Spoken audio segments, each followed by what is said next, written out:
The plot! Today, I'm seeing a new movie for the first time, for the second time, for the third time, for a fourth time, and for a fifth time. This is not Wake Up Dead Man. This was a new movie that I was interested in, that you chose to vote for. I could have been stuck with a light, breezy kind of action comedy that probably would have gotten stale around the third movie mark. I could have been stuck with a heartwarming family murder mystery, which would have probably gotten a little boring after the third one. Instead, you chose a mind-wrecking, nerve-scratching, questioning existence and all forms of our ugliest selves movie, Obsession. What have you done to me? Sponsored by Huel. Not today, but hopefully maybe someday.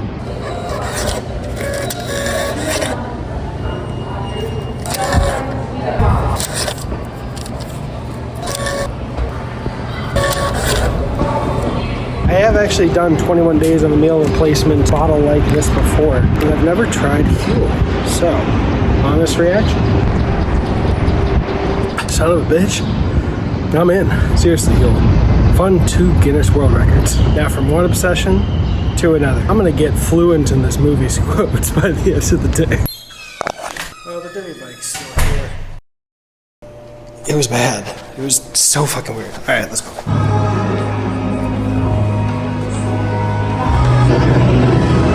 2 hours later.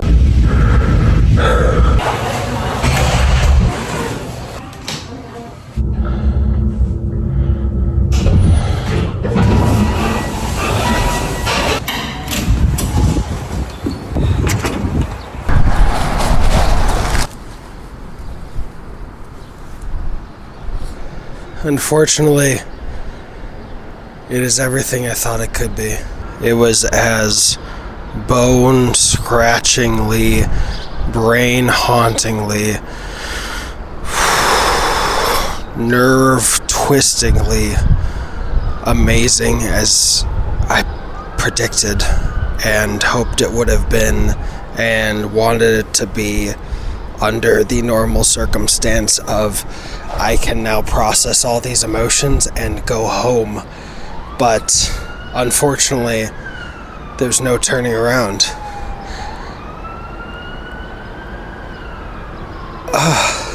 Obsession, as I imagine anyone could have guessed by seeing the trailer, takes a startling and horrifying and incredibly in-your-face uncomfortable view on things like the extreme reality of some men's astronomical wishes and expectations and just entitlements that they have in relationships with women, inversed with abuses that men so often put on women in relationships. And it's not always men to women, it's very rarely women to men. I've experienced that myself personally, but this takes it and shoves it in your face and just puts all the machinations of our society and expectations of people who can't self-reflect or improve on themselves or wonder, what if I'm the problem? What if I can improve? What if actually I'm not entitled to these things, but it's just something that I need to work for to earn the trust of somebody in this relationship. I can't just say, hey, I've been a nice guy, I deserve this. Or, hey, no, they're not going through a crisis, they love me. I'm not taking advantage of the situation, it's real. And it hurts. It hurts the wondering, why aren't I worthy of love? Would it have been so bad to have loved me? Why don't you love me? Not realizing or recognizing or reckoning with the fact we're not all made for each other. We're not. There's 7, 8, potentially 9 billion people on the earth. There are theories we've undercounted the census of the entire earth, but it's just a reality. Not everyone is made for everyone. I'm not made for everyone. You're not made for everyone. Anyone I like is not made for everyone. That's the reality, and this is that uncomfortableness, that tragedy, that pain that turns into entitlement, that turns into abuse, that turns into mistakes, and it turns into something ugly and horrifying and tragic and scar-making in us, inside, outside, in so many ways, rippling through friends and loved ones and people we think are loved ones but are just scared because they are scared of what we could do. It's the bear or the man. It's everything that is pain in relationships when you don't have the support group, when you don't have the tools, when you don't have the maturity to get through it in a healthy way and process. And it is obsession. it is. That's what it is. And the unfortunate thing is we have so glamorized obsession from afar. We have so glamorized obsession with romance. We have so done this to ourselves and justified ourselves and done things like manosphere bullshit to back ourselves up and to say, you're not wrong, they're wrong. Sometimes nobody's wrong until you start taking it too far. In the lovelier, more heartbreakingly beautiful end of the spectrum, Crazy Ex-Girlfriend deconstructed this, and I have to see this 4 more times, and it was horrifying, and I'm wondering what I'm gonna see the second time, and oh my gosh, this is right up there with Talk to Me in trauma of the experience of watching it. And I don't know if I have the energy for it, if I'm being truthful, but if I can do something cringy, I'm going to use that to transition into knowing that I have the energy for today. That's sponsored by Ghost. Not really sponsored, but maybe one day. God, I do love these energy drinks, but that feels so trite to integrate this with that. Fuck. I gotta figure out my 420 review and then go back.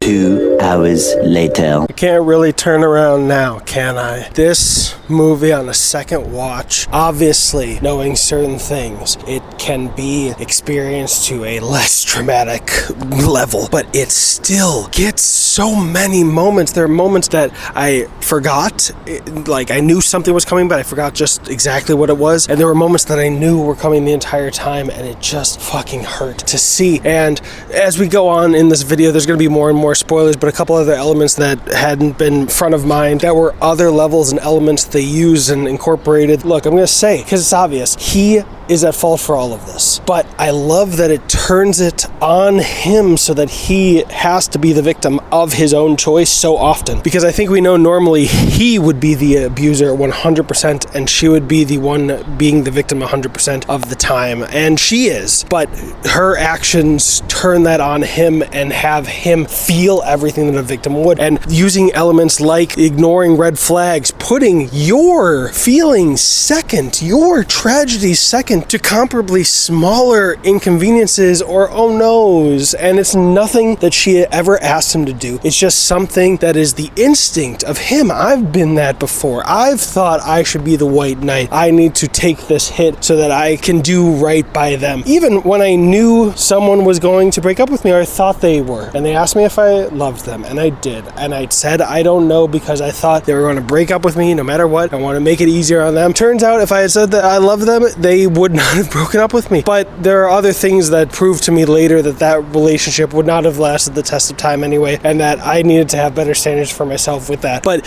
it is fascinating how all these elements are so perfectly put together and still so tragic and raw and uncomfortable and horrifying, and just having the preparation of the first viewing while still getting to see everyone else's reaction to this film was another experience that was so fascinating. It is wonderful to see everyone on Threads losing their mind for the main actress because she fucking deserves it. I saw one person say her performance is great, but let's be real, it was a one-note thing. No, fuck, it wasn't. That's an insane thing to say. She is going to have, in 1 year's time, 4 masterpiece films all come out in the same year. She's going to be like the guy who was in Challengers and then ended up being in Wake Up Dead Man, is going to be in Disclosure Day. Her career trajectory is going to take a similar path because she fucking deserves it. It's like Kaylee Spaney showing up in Priscilla and then showing up in Alien Romulus and in Wake Up Dead Man. And this second viewing shows me that thankfully I'm not going to be crawling out of this needing therapy just to cope with the trauma of today. And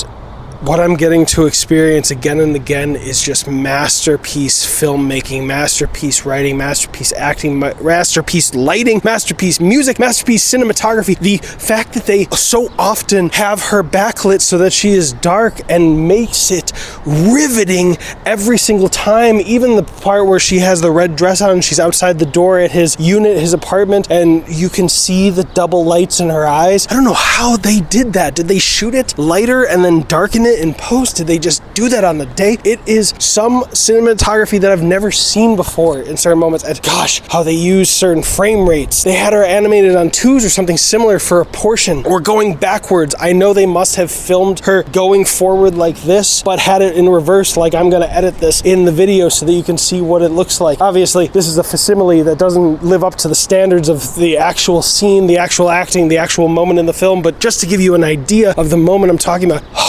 Wow, man, wow. This is also a film that I do not want to show my partner. One, because I don't think it's their thing, and I think it would actually hurt a lot for them to watch it, understandably so. But also, there are so many moments that are true and pure in our relationship that you see dialed up to 17 in this film in the unhealthiest ways. I'm just like... This is one of those times where I think we know certain cheesiness in healthy relationships, if it's not wanted, if it is in an unhealthy context, if it is in a toxic relationship, it is horrible. But, oh, gosh, I don't need a break yet, except for a candy break. One, love the green, but did you know that they started doing these bigger packages? I think it's really cool, and I finally get to try these 2 flavors, which I haven't done before. This will be able to last me longer. I like that. Joyride, the sponsor of my munchies. Not today, but hopefully one day. Which one are we going to try? Let's go with the channel profile color first. Joyride Supernovas. Fun drink, pink lemonade, and blue raspberry. And I did miss the fun drink flavor from 7-Eleven of the strips. I also missed out on the green apple strips, which really bums me out. The crunch is so weird. It's like Instagram versus real life. The specific mouthfeel of this crunch isn't something that I've ever craved, but it's endlessly fascinating to me, genuinely. I love the inside, though, the gooiness. That must be fun drink. Yeah, I think that's pink lemonade, and definitely blue raspberry. I know it matters nothing at all to the actual flavor, but I wish the colors on the inside match the colors on the outside. Look at that. Time for viewing number 3. And Huel 2 Down, the sponsor of my hunger. Not today, but hopefully someday. It just moved. That's where it moved. 2 hours later. Oh, I'm not used to it being this bright at 7 p.m. This was the audience I wish I had for my first screening, but only so that I could have taken part as enthusiastic, as energetically as they did, because I was hearing a lot of reactions that were mine on my first screening. I'm going to double this up.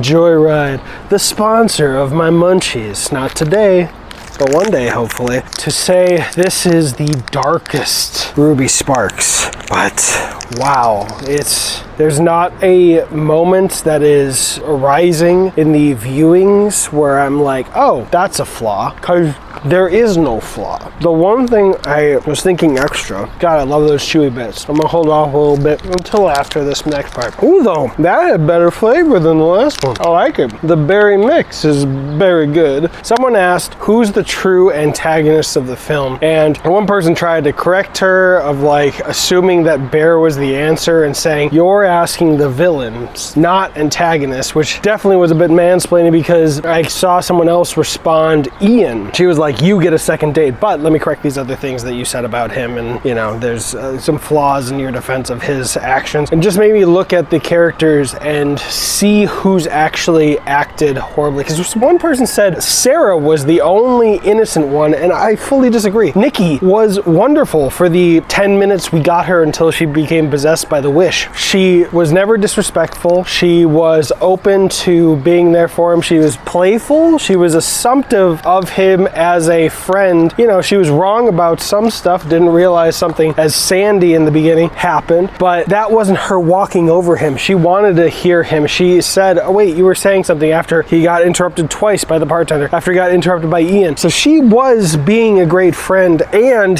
even though there was the history between Nikki and Ian, she straight up told him, if you like me, now's the time to tell me. There's a possibility that she saw love in their future and opened the door wide open, because there's a small glimpse where I think she was disappointed. I think you could read that in her performance, and he just fucked up. He just didn't take the leap, and he took the cowardly way out. I know he didn't expect it to actually be real. It was just symbolic to him before everything went off the rails, but I think she opened that door for him to either say it and then have some future together, or say say it and have a good conversation that can help him move past it for his own mental health in terms of liking her. And if it wasn't going to be reciprocated, so I fully Nikki was blameless. Sarah was still wonderful and, you know, pursued him and put her interest out there. But the fact that when Nikki said when she has a crush, nobody knows, that could show that she had interest in Bear, that she just never expressed it. And that's on her for not going after him if she was interested in him. Although, again, she opened that door for him. I'm a huge fan of women pursuing men.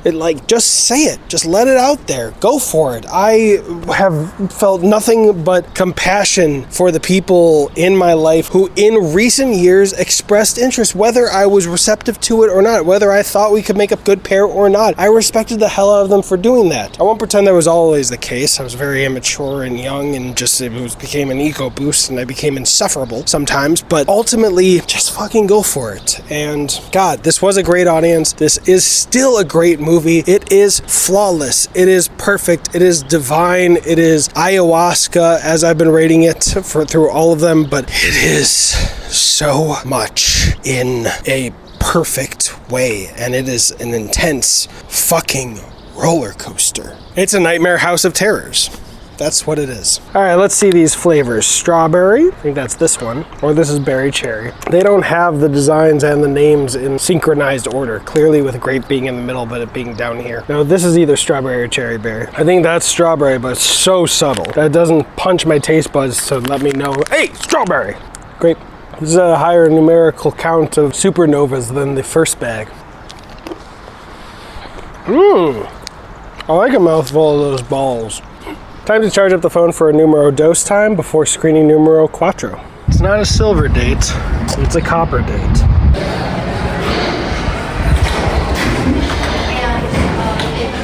2 hours later. Hueled up. Huel, the sponsor of my hunger. Not today, but hopefully one day. This is going to be shorter and sweeter because the trailers for the next one already started, but I want to really quickly say I had a friend in college who I was part of this friend group, and I knew that this one girl in the group that I knew from high school had a huge crush on him. And I was just like, dude, you should date them. You really make a great couple. And he's like, I know that she likes me, but he ended up dating someone else in the friend group, and now those two people are married. And the third friend who I was advocating for, she's married to someone that she's madly in love with, from everything that I know. So the fact that Sarah liked Bear, they could have made a good couple, but it doesn't mean that he had to be with her. It just meant that he had to be honest with Nikki, and if Nikki didn't want to be with him, then that's fine. Move on. Sure, continue. This time, it was kind of like how I was predicting in The Gray and The Sheep Detectives would be, where this time I wasn't as traumatized every freaking second. It was still hitting a lot, especially at the end, like just making me jump. Even parts that I was seeing coming that I was anticipating because I've seen it so much. You know, I'm gonna speak fluent movie quotes about it's the movie I'm seeing, Obsession, but it's still a perfect movie. I have nothing I can add to it. This time though, I really enjoyed it because there were three people who I would say are friends of Boys Town and Pronouns. Awesome! And I got to chat with them a little bit beforehand. Two were really jazzed for it, a third was really nervous for it, and I got to prepare the third person. Seems like they really worked for them. It didn't hit in wrong ways that they don't really do well with. They were talking about the substance, body horror, that kind of thing. So I'm really glad they got to enjoy it, but they were all like, holy shit, that was a lot. And right after I explained how I got here, the vote, the poll, the fact that these are concept videos for breaking 2 Guinness World Records for watching in most movies in a year and watching most movies in a cinema in a year that I'm hoping to be able to achieve with this. If you want to help support that, you can do one of two things. Either join moviesaredope.com or the Patreon membership, or get a free Twitch Prime over there. If you do the free Twitch Prime, you get a heavily discounted moviesaredope.com membership, but that can help, and it's just, I'm very excited. I was really glad to have met them. This was a breath of fresh air to be able to talk to somebody. We got to talk about The Sheep Detective, how it actually seemed a lot better than the trailers made it out to look, because the trailers really did make it look like it would be a piece of shit, you know, no offense, but gosh, this is just a perfect movie, and I'm running to numero 5. Let's do it. Well, I'm not on the roof because there are definitely some people up there fucking. If nearly all the headlights and lights are turned off, but the car is still running, are any indication.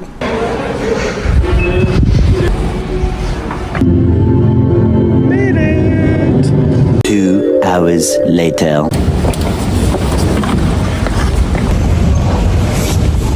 It's time to say, wow, that's a lot of halation, I think it's called. It's time to say the same thing I would if I had an emerald green car with a beautiful gold dusting. That's a beautiful wrap. And, this theater was even better. It wasn't the most energetic, but I heard the best quotes from behind me. This guy say, I'm about to throw up at a few moments, and I did not disagree. That is how you do a random poll for 5 times in a row. Appreciate all 7 people who contributed to the poll. Go over to Movies Are Dope on Threads to do future polls. And if you're here, I would just appreciate a like, a tag of brands saying, I want to see this happen. Can you support it? I know it's a lot to ask. I know, but like, I'm in it to win it. And if you need another way for me to prove it, tell me how. And what the fuck did you think of Obsession? It was fucking amazing, right? Like, I'm gonna be looking on Threads, looking on videos, looking on podcasts, just seeing all the shit.